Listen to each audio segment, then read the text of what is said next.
Take a deep breath in. As you breathe in a resourceful feeling of relaxation. And as you exhale, just release any feelings of tension or stress, particularly around the neck, around the jaw, but also release any tension around the eyelids.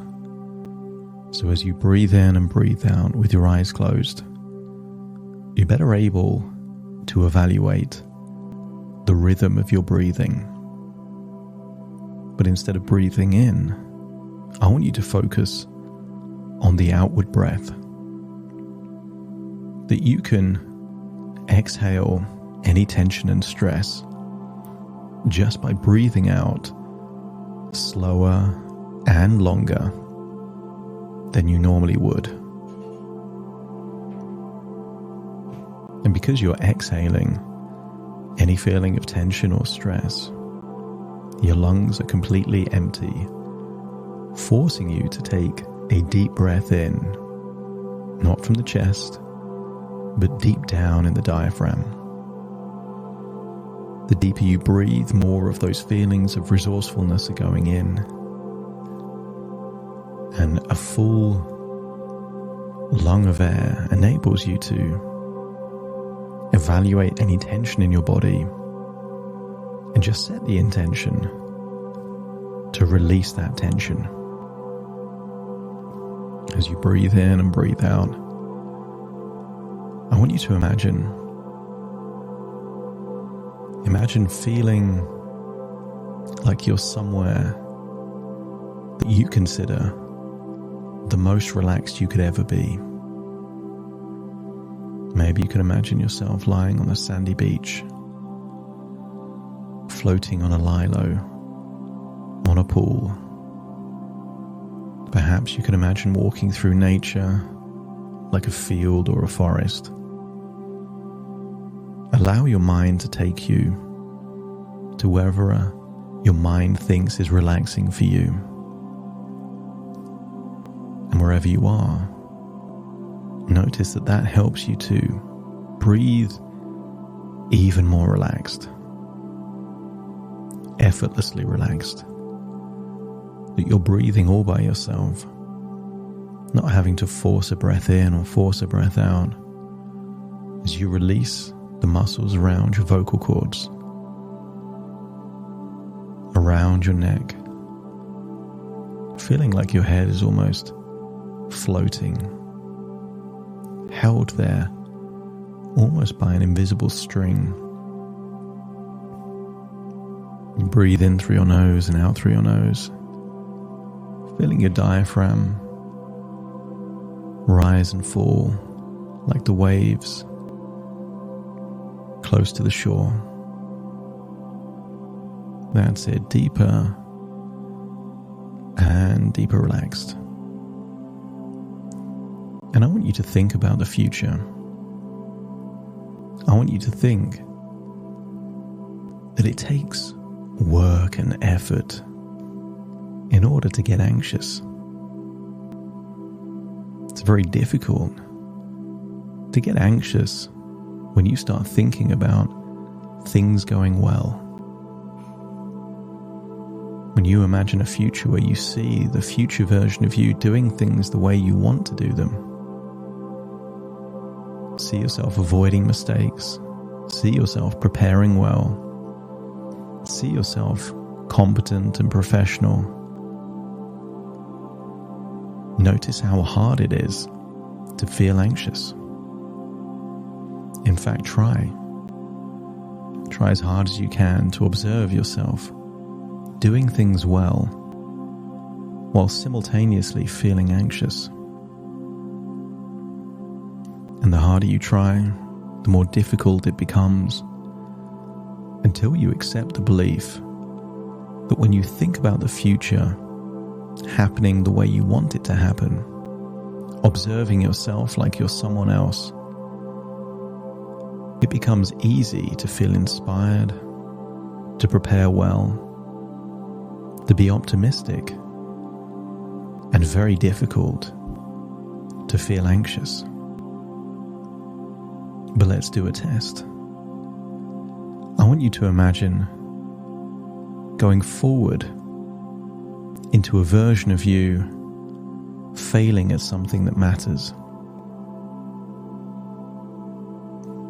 Imagine people looking at you, you're getting things wrong. Here you're in a dialogue, calling you an idiot. Why are you doing that?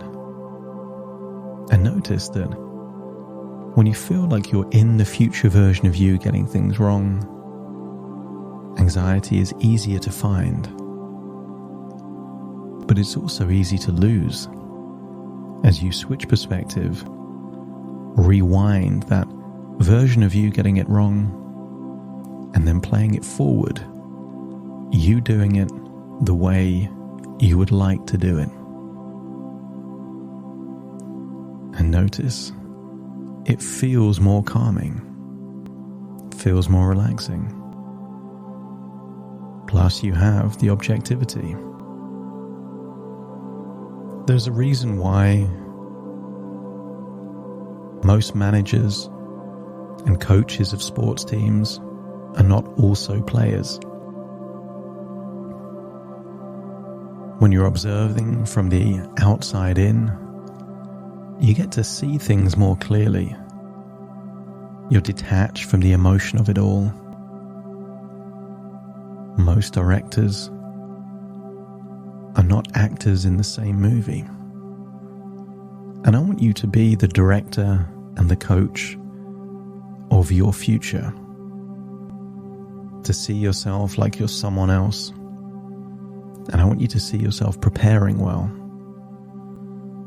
See yourself with facial expressions and body language of someone that is quietly optimistic, playfully professional.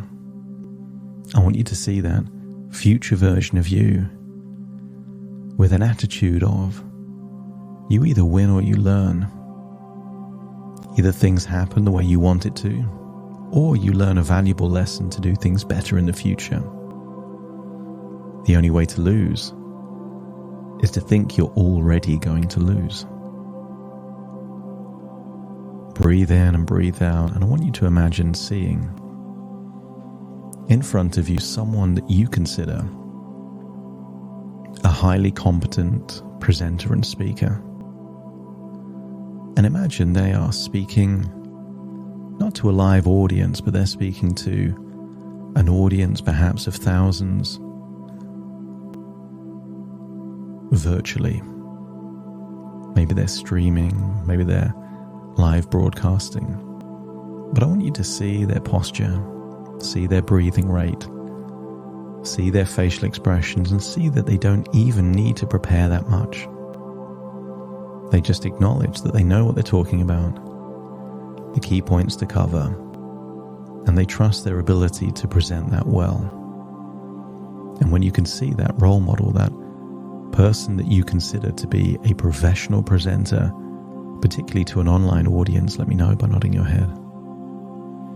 And I want you to mimic their facial expressions, their breathing rate. But also imagine they're making evaluations as to their ability to do this thing. Maybe a talk, maybe answering questions.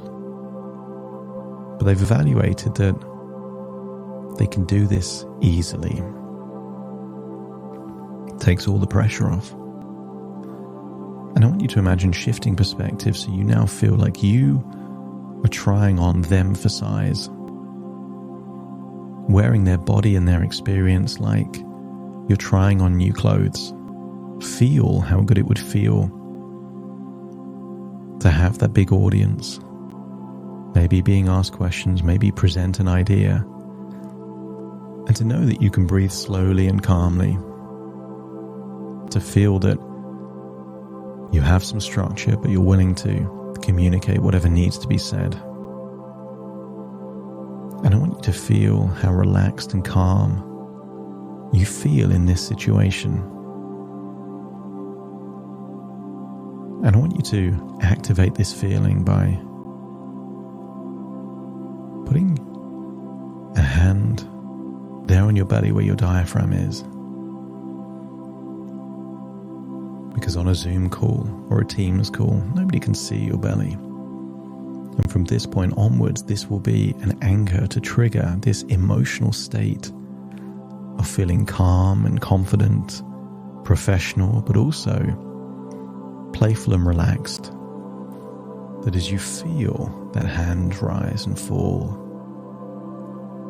you realize that you're breathing well, you're feeling activated, and this will immediately get you feeling like you have things under control.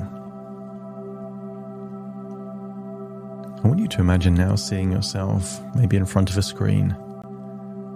See yourself with the same mannerisms, see yourself with the same posture and facial expressions of the version of you that could do this without worrying. See that you're breathing from the diaphragm. See that your neck and your shoulders are relaxed. See that you have any notes on hand if you need them, but you really don't need them. And see yourself doing that call, that presentation, that talk well. Just observe yourself as you become open-minded to new ideas, to activate that confident, professional version of you.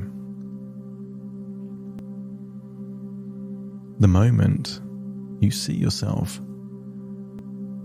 sitting on a chair in front of a webcam and a screen, and you imagine stepping out onto that virtual stage, you exude authentic confidence, knowing that you have something important to share.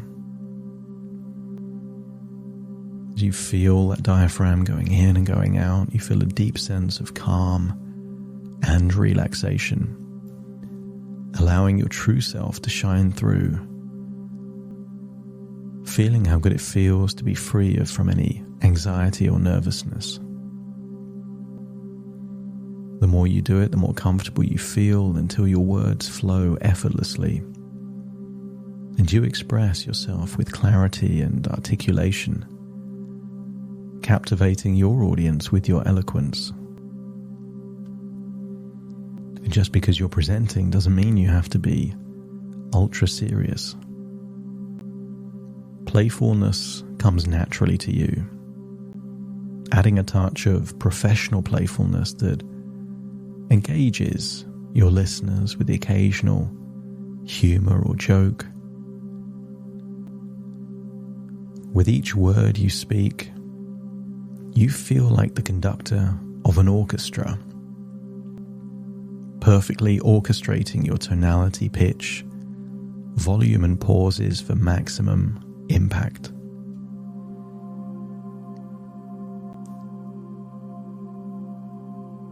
I want you to see speaking to an audience as something you get to do, not have to do.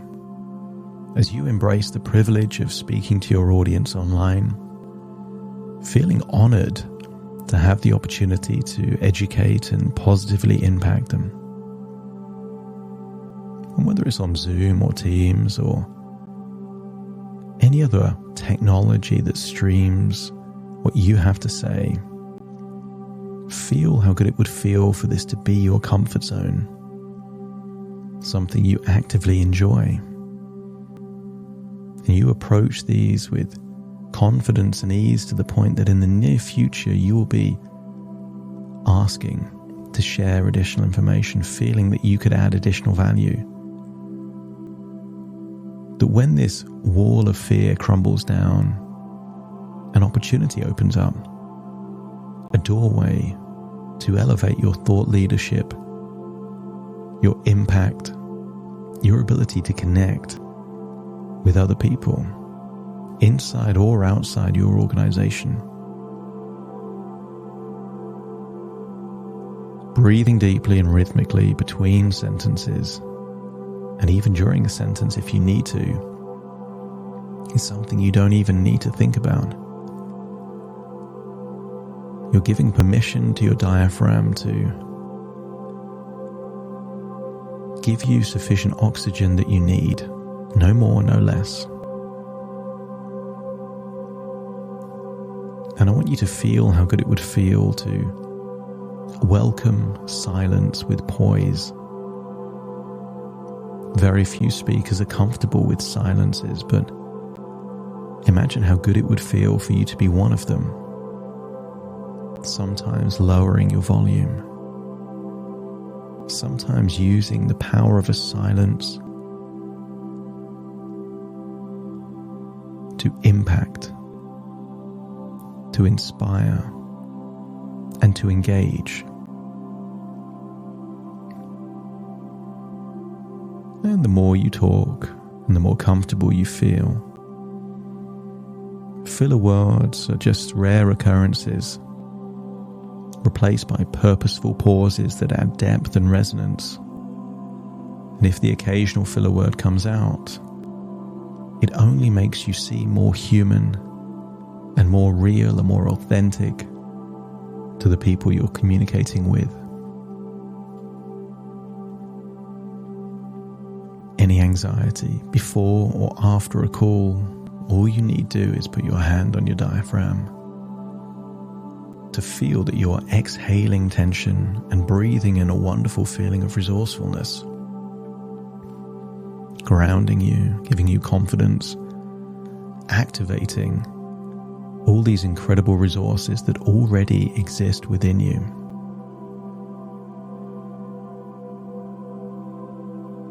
Again, see yourself now from the perspective of someone watching your call. They're seeing you on screen. And I want you to notice when you see yourself as others see you, that you notice that your professional presence exudes confidence, that you are effortlessly connecting with your audience, forging strong connections and rapport. You're the kind of presenter that people want to listen to. Your pitch and volume are not monotone or static, rising and falling. There is intention and thought and impact behind your words. Each pause is not just an opportunity to take a deeper breath in, but also your tool to increase anticipation, keeping your audiences engaged and hanging on to your every word. The more you do it, the more relaxed you feel, until speaking becomes a joyful experience and you approach each opportunity with excitement and enthusiasm. And at some point in the not too distant future, you'll get used to the absence of any anxiety. You'll be enjoying it. And you'll have this weird flashback, remembering a time when you used to feel anxious about presenting. And there's a weird sensation that you really don't feel that anymore. In fact, let's go into the future. 2 years into the future, 2 years of ever increasing levels of confidence, authentic connection, more opportunities until this is just second nature to you. You don't have to motivate yourself to walk. You don't have to think about reading. There are certain things that you can just do without thinking, and presenting is now one of those things. And it feels good to connect to that future version of you. And that future version of you has all of the resources necessary to deliver whatever you need to deliver in a way that engages and adds value to your audience. When your unconscious mind is happy, that it's not helpful to imagine things going wrong. That if you want to feel anxious, all you have to do is imagine being in a version of you in the future getting things wrong, and that probably isn't the best idea.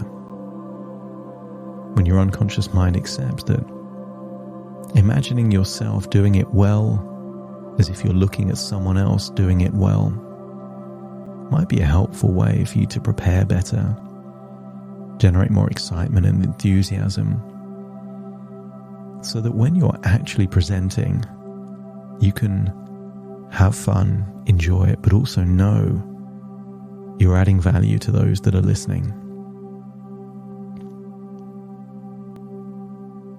And when your unconscious mind is happy that changes are taking place, new tools, new ideas, new ways of thinking, let me know by nodding your head. That's it. Hold on to that thought. Accepting that the future is ever-increasing levels of wisdom, confidence, that every time you present, you will either win or you will learn. Take a deep breath in through your nose and out through your nose. Feel like you're returning to the present, but taking all of those resources and ideas with you. Accepting that this journey in your imagination were just thoughts within thoughts, ideas within ideas, dreams within dreams, and here you are now in the present as you wiggle your fingers, wiggle your toes, feeling connected into this present time as I now count from 1 to 10 to awaken you. Starting to count. 1, 2, 3, waking up. 4, 5, 6, more alert. 7, 8, open your eyes, open your eyes. 9, 10, wide awake, wide awake, wide awake.